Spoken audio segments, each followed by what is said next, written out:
Hello po sa mga kababayan ko po na nandito sa Japan na naghahanap po ng trabaho. Meron po kami nakaschedule na job for interview po bukas.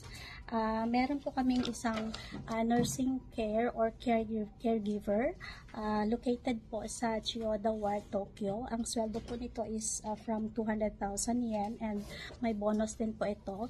And another job po, ito naman po is isang office work, administration, or sales.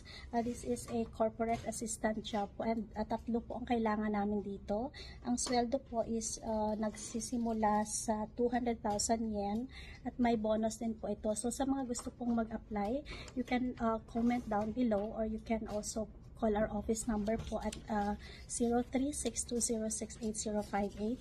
Sa mga naghanap po ng mga iba pa pong trabaho, marami po kaming trabaho. Meron po kami mga we have ITs, we have office jobs, and we also have caregivers or even construction jobs. So sa mga gusto po mag-apply, please let us know. Thank you.